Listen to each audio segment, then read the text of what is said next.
അപ്സര പുറത്തായോ? ഈ ആഴ്ച ആരൊക്കെ പുറത്തായി? ഇപ്പോഴത്തെ ഒരു പ്രൊമോ വന്നിരിക്കുകയാണ്. പലരും പ്രൊമോ കണ്ടിട്ടുണ്ടാവും. എന്തായാലും നമ്മൾ ആ കാര്യം 100% കൺഫേംഡ് ആയ ഒരു കാര്യമാണ്. അപ്സര പുറത്തായോ, ആരൊക്കെ പുറത്തായി എന്നുള്ള ഒരു കാര്യമാണ്. ഡബിൾ എവിക്ഷൻ ഉണ്ടായിരുന്നു എന്നുള്ള ഒരു കാര്യമാണ് നമ്മൾ ഈ വീഡിയോയിലൂടെ പറയുന്നത്. എന്തായാലും പ്രൊമോയിൽ ഇപ്പോൾ ഒരു ബോക്സിനകത്ത് കുറച്ച് ബോളുകളുണ്ട്. അതിൽ 20 ബോളിൽ കുറവ് ആർക്കാണോ കിട്ടുന്നത് അവരാണ് പുറത്തായത്. അങ്ങനെ 20 ബോളിൽ കുറവ് കിട്ടി പുറത്തായത് റസ്മിൻ ബായിയാണ്. അങ്ങനെ ഈ ആഴ്ച ആദ്യം തന്നെ പുറത്തേക്ക് പോകുന്നത് റസ്മിനാണ്. അതേപോലെ തന്നെ പലരുടെയും സംശയം അപ്സര പുറത്തായോ എന്നായിരുന്നു. അപ്സര പുറത്തായോ എന്നുള്ള സംശയത്തിൻ്റെ പ്രധാന കാരണം അപ്സരയുടെ ഭർത്താവ് തന്നെ കഴിഞ്ഞ ദിവസം അപ്സരയ്ക്ക് വോട്ട് ചെയ്തവർക്ക് നന്ദി, വോട്ട് ചെയ്യാത്തവർക്ക് നന്ദി, ഇനിയെങ്കിലും നന്നായിട്ട് കളിക്കുന്നവർക്ക് നിങ്ങൾ വോട്ട് ചെയ്ത് അവരെ വിജയത്തിലേക്ക് എത്തിക്കൂ എന്ന് അപ്സരയുടെ ഭർത്താവ് ആൽബി ഒരു പോസ്റ്റ് ചെയ്തിരുന്നു. ഈ പോസ്റ്റ് വന്നതോടുകൂടി പലർക്കും ഒരു സംശയമുണ്ടായി അപ്സര പുറത്തായോ എന്നാണ്.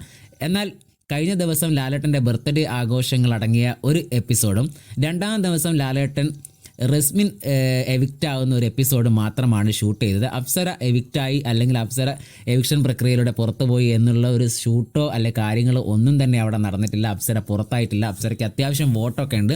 അതുകൊണ്ട് അപ്സര പുറത്തായിട്ടില്ല. ഇതൊരു വ്യാജ വാർത്ത മാത്രമാണ്.